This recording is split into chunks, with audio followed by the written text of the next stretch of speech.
بسم اللہ والصلاة والسلام علی رسول اللہ۔ تبلیغی جماعت میں جب آدمی گیا ہوتا ہے تو وہاں سے واپسی پر کچھ ہدایات دی جاتی ہیں کہ آپ نے واپس جا کر کیا کرنا ہے۔ ان ہدایات کے حوالے سے گفتگو۔ نمبر ایک تو یہ عزم کر لینا چاہیے انسان کو واپسی پر کہ گھر جا کر حلقہ تعلیم وہ ضرور لگائے گا، چاہے وہ 10 منٹ لگا لے کہ تعلیم ضرور انشاءاللہ روزانہ کی بنیاد پر۔ اب وہ تعلیم کس کی ہے؟ فضائل اعمال، فضائل صدقات، حیات الصحابہ وغیرہ، ان کی کتابوں کی جو ہے تعلیم کا سلسلہ۔ اور تعلیم ہر ایک سے کوشش کی جائے، ہر چھوٹا بڑا جو پڑھا لکھا ہے تو اس کی جو ہے مشورے کے ساتھ روزانہ کی نامزدگی ہو جایا کرے، تعیین ہو جایا کرے کہ کون کل تعلیم کرے گا۔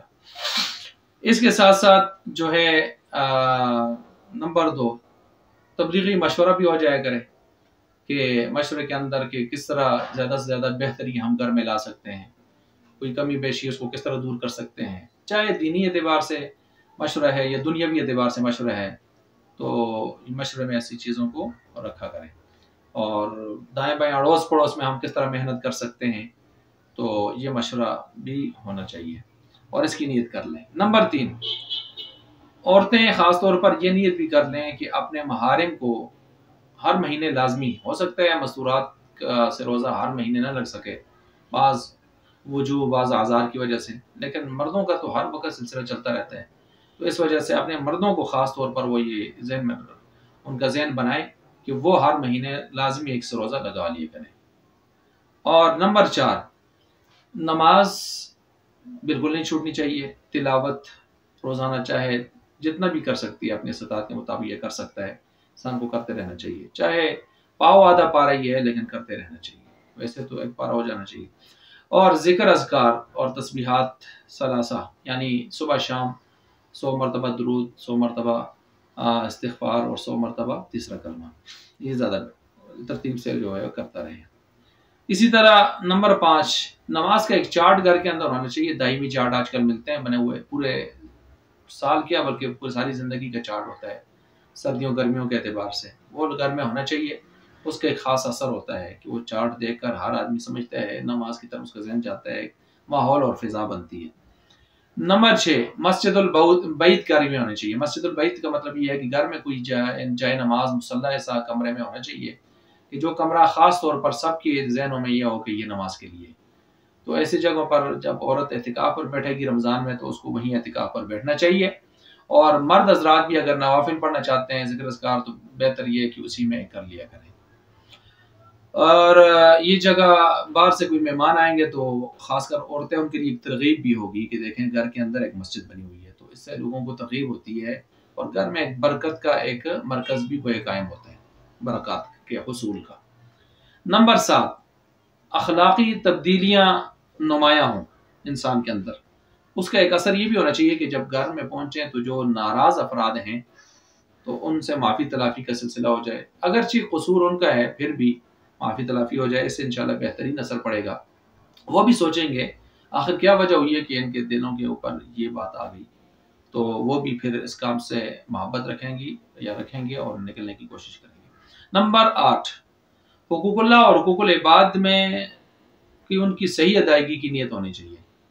اب اس میں کچھ حقوق شرعی ہوتے ہیں اور کچھ اخلاقی ہوتے ہیں، مثلا کچھ لوگوں کے حقوق ایسے ہیں وہ تو آپ نے پورے کرنے ہی کرنے ہیں، لیکن کچھ اخلاقی بھی ہوتے ہیں نا، مثلا شوہر اور بیوی کا جو سلسلہ ہے اس میں خاص حقوق کی پاسداری وہ تو شرعی ہے، شرعی حقوق ہیں، لیکن کچھ حقوق مثلا ساس سسر وغیرہ ہیں تو ان کی خدمت شرعی حق تو نہیں ہے لیکن اخلاقی عرفی حق ہے، اس کو بھی ساتھ پورا کرتے رہنا چاہیے جب تک کوئی ناگزیر صورتحال خدا نخواستہ پیدا نہ ہو۔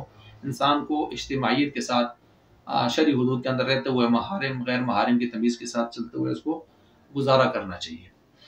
نمبر 9، لا یخافون لومۃ لائم، دین کی جو بھی بات ہے اس پر عمل پیرا ہونا چاہیے، اس میں کسی ملامت کرنے والی کی ملامت کی پرواہ نہیں کرنی چاہیے، فلاں کیا کہتا ہے فلاں یہ کہتا ہے، اس کو اگر سمجھ نہیں ہے یا ہدایت نہیں ملی اللہ کی طرف سے تو آپ کو تو اللہ نے سمجھ دے دی ہے، آپ لڑیں نہ جھگڑا نہ کریں لیکن اپنے کام سے کام رکھیں، لیکن اس کی باتوں میں آ کر وہ دین کا کام نہ چھوڑیں، آپ وہ بات آپ نہ چھوڑیں جو آپ پر منکشف ہو گیا کہ یہ بات کیا ہے درست ہے اور یہ مجھے کرنی چاہیے دین کا۔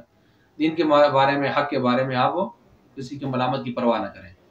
نمبر 10، بچوں کی درست تربیت، اپنی اولاد کی درست تربیت کرنی چاہیے۔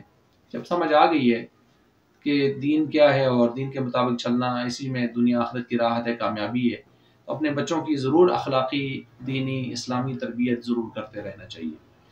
نمبر 10، پردہ اور حیا کا ماحول بنانا چاہیے۔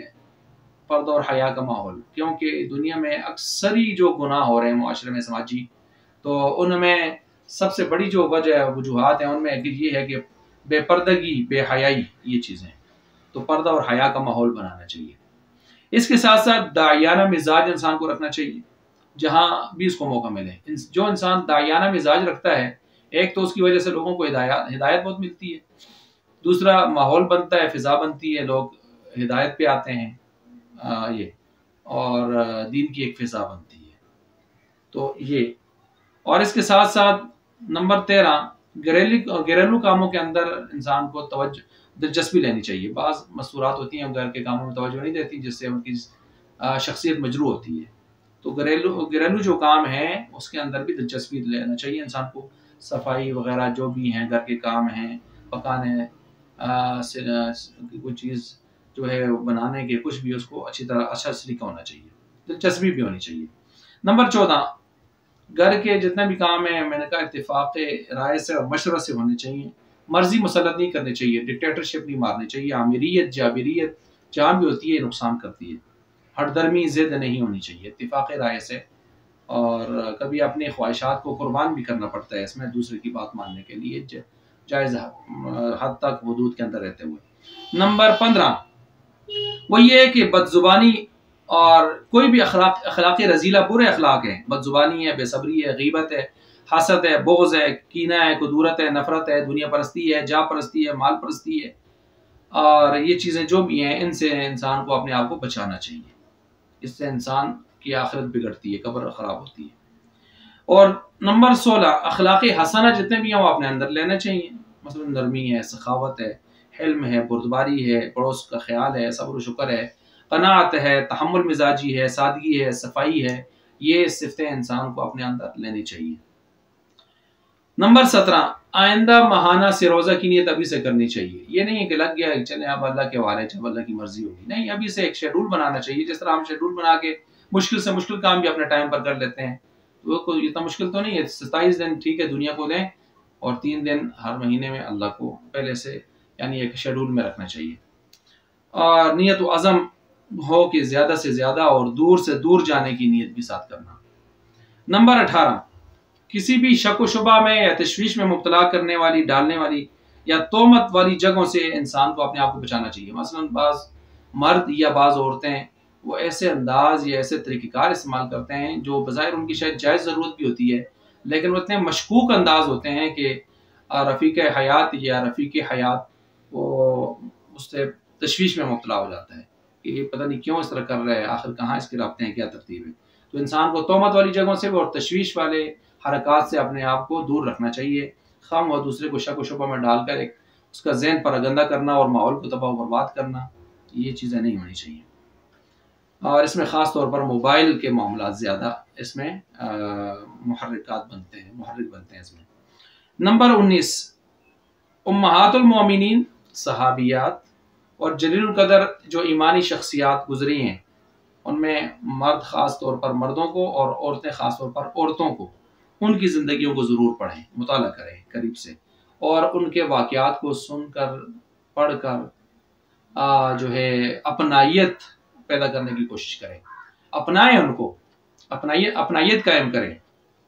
اور نمبر 20، گھریلو سلیقہ منصوبہ بندی یہ ضرور رکھنی چاہیے انسان کو، اور تخریبی، خراب کرنے والی سوچ سے، بالکل فسادی سوچ سے بچنا چاہیے، اور تعمیری سوچ کو بروکار لانا چاہیے کہ کس طرح ایک بہترین گھرانہ وجود میں آئے، کس طرح بچوں کا ایک شاندار مستقبل دینی اعتبار سے، تربیت کے اعتبار سے، اصلاح کے اعتبار سے سامنے آئے، اور صرف اپنا ہی گھرانہ نہیں بلکہ پڑوس بھی، رشتہ دار بھی بہترین۔ اس کے لیے سب کو غور و فکر کرتے رہنا چاہیے، سوچ فکر، اور اللہ سے مانگ کر اس کے لیے حکمت عملی، منصوبہ بندی ضرور تیار کرنی چاہیے اور اس کے مطابق چلنا چاہیے۔ اللہ تعالیٰ سے ہمیں نیک عمل کرنے کی توفیق عطا فرمائے۔